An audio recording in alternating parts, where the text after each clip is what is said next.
اعوذ باللہ من الشیطان الرجیم بسم اللہ الرحمن الرحیم۔ آصف اسلامک ٹی وی کے پیارے دوستو، السلام علیکم ورحمۃ اللہ وبرکاتہ۔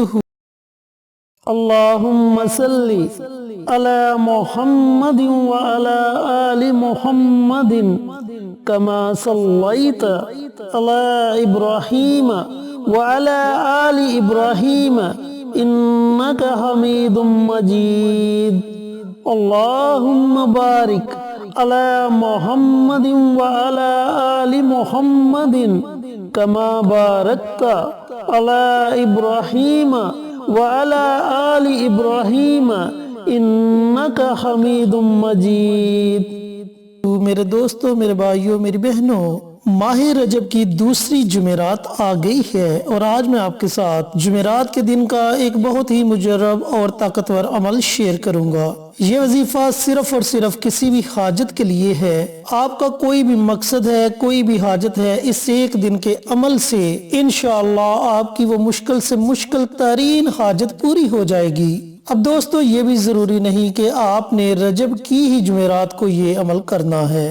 جب بھی آپ کو کوئی حاجت درپیش آئے تو آپ کسی بھی جمعرات کو یہ عمل، یہ وظیفہ کر سکتے ہیں۔ میرے دوستو، میرے بھائیوں، میری بہنوں، دنیا میں رہتے ہوئے انسان سے بہت سی غلطیاں سرزد ہو جاتی ہیں، بہت سے چھوٹے چھوٹے ایسے گناہ ہو جاتے ہیں جن کا انہیں پتہ بھی نہیں چلتا۔ تو سب سے پہلے اللہ کو راضی کرنا چاہیے، اور اللہ رب العزت کو راضی توبہ استغفار کر کے کیا جا سکتا ہے۔ تو ہمارا بھی فرض ہے کہ ہم سب سے پہلے اپنے رب کو منائیں۔ جب اللہ مان جائے گا، اللہ ہم سے راضی ہو جائے گا، تو پھر وہ ہماری ہر حاجت کو پورا کر دے گا، ہر پریشانی کو ختم کر دے گا، گھریلو لڑائی جھگڑے ختم ہو جائیں گے، گھر میں امن و سکون ہوگا، اور سب سے بڑی بات یہ ہوگی کہ اللہ رب العزت کی رحمت ہم پر موسلا دھار بارش کی طرح برستی رہے گی۔ توبہ استغفار کے بارے میں نبی کریم صلی اللہ علیہ وآلہ وسلم کا ارشاد گرامی ہے کہ میں بھی دن میں 100 مرتبہ استغفار کرتا ہوں۔ یہ اتنی بڑی اور مجرب دعا ہے کہ نبی بھی اس دعا کو پڑھتے تھے، اس دعا کو اپنی زندگی کا معمول بنایا ہوا تھا۔ تو دوستو، میرے بھائیوں، میری بہنوں، آپ نے بھی اس دعا کو اپنی زندگی کا معمول بنا لینا ہے، اور روزانہ ایک تسبیح اس دعا کی ضرور پڑھ لیا کریں۔ تو اب ہم اپنے وظیفے کی طرف چلتے ہیں۔ وظیفہ بتانے سے پہلے میری تمام بھائیوں سے، تمام بہنوں سے گزارش ہے کہ جن لوگوں نے ابھی تک ہمارے channel Asif Islamic T V کو سبسکرائب نہیں کیا، وہ سبسکرائب کر کے ساتھ گھنٹی کے بٹن کو دبا کر آل نوٹیفیکیشن پر کلک کر دیں، تاکہ میری ہر نئی آنے والی ویڈیوز کی اپڈیٹ آپ تک بر وقت پہنچتی رہے۔ جزاک اللہ۔ میرے دوستوں، میرے بھائیوں، میری بہنوں، وظیفہ کرنے کا طریقہ کار سن لیں اور سمجھ لیں۔ سب سے پہلے تو آپ نے اپنے مقصد کی، اپنی حاجت کی نیت کر لینی ہے کہ آپ کا مقصد کیا ہے۔ اس کے بعد آپ نے 2 رکعت نماز صلاۃ الحاجت کے ادا کرنے ہیں، اور اس کے ساتھ ساتھ آپ نے ایک بہت ہی مجرب اور طاقتور دعا ہے، اس دعا کو پڑھنا ہے۔ اب 2 رکعت نماز صلاۃ الحاجت کے آپ نے اس طرح ادا کرنے ہیں کہ 2 رکعت نماز صلاۃ الحاجت پڑھتا ہوں یا پڑھتی ہوں، خاص اللہ واسطے منہ میرا کعبہ شریف کی طرف، اللہ اکبر۔ اس طریقے سے آپ نے ان 2 رکعت نماز صلاۃ الحاجت کی نیت کرنی ہے۔ اگر میری کوئی محترم ماں بہن اپنے خاص ایام میں ہیں تو آپ نے یہ نوافل نہیں پڑھنے، آپ نے صرف یہ دعا پڑھنی ہے جو دعا میں آپ کو بتاؤں گا۔ تو جب آپ 2 رکعت نماز صلاۃ الحاجت کی نیت کر لیں، پہلی رکعت میں آپ نے سورۃ فاتحہ کے بعد صرف 7 مرتبہ سورۃ اخلاص پڑھنی ہے۔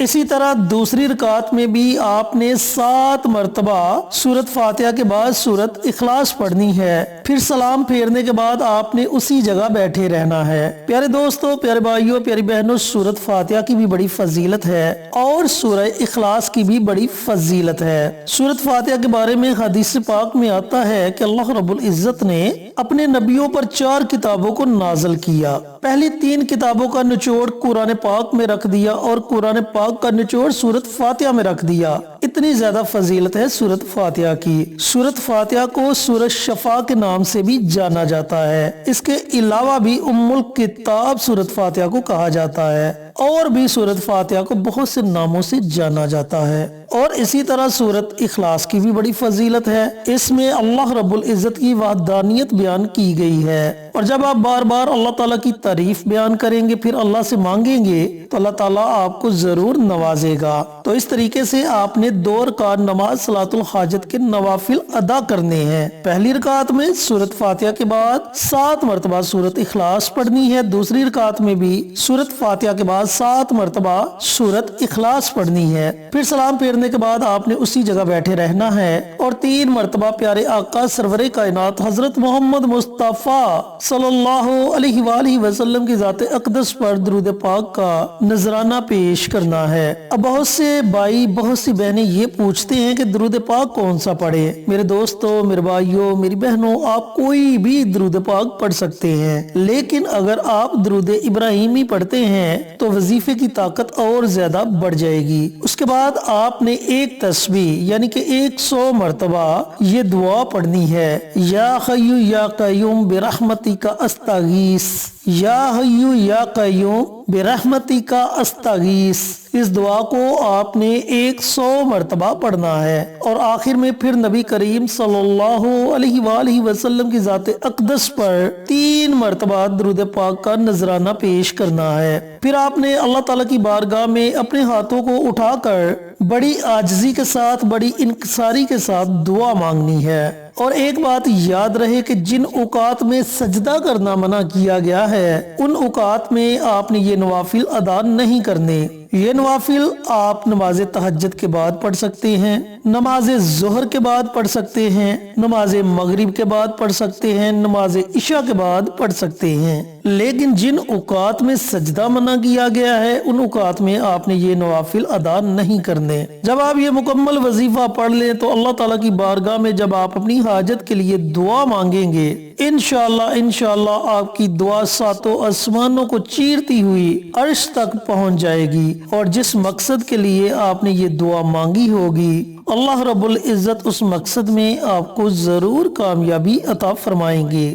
میرے دوستو، میرے بھائیوں، میری بہنوں، پہلے بھی بتا چکا ہوں اور دوبارہ بتانے لگا ہوں کہ یہ ضروری نہیں کہ آپ نے صرف رجب کی جمعرات کو ہی اس عمل کو کرنا ہے۔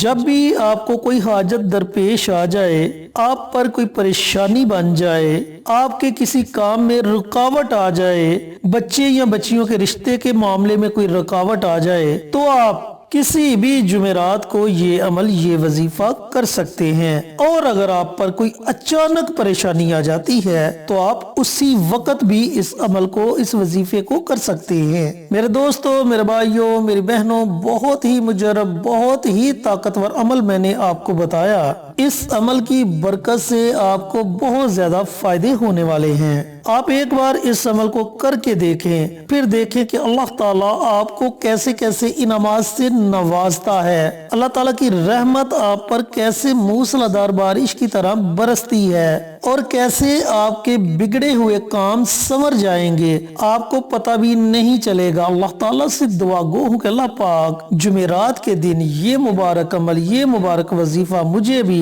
میرے تمام بھائیوں کو، میری تمام بہنوں کو پڑھنے کی توفیق عطا فرمائے، اور صدقہ جاریہ سمجھ کر دوسروں کے ساتھ شیئر کرنے کی توفیق عطا فرمائے، تاکہ آپ کے ساتھ ساتھ دوسرے لوگوں کو بھی اس کا فائدہ ہو سکے۔ انشاءاللہ پھر کسی نئی ویڈیو کے ساتھ، اچھے وظائف کے ساتھ آپ کی خدمت میں حاضر ہوں گے۔ تب تک کے لیے اجازت دیں۔ السلام علیکم ورحمۃ اللہ وبرکاتہ۔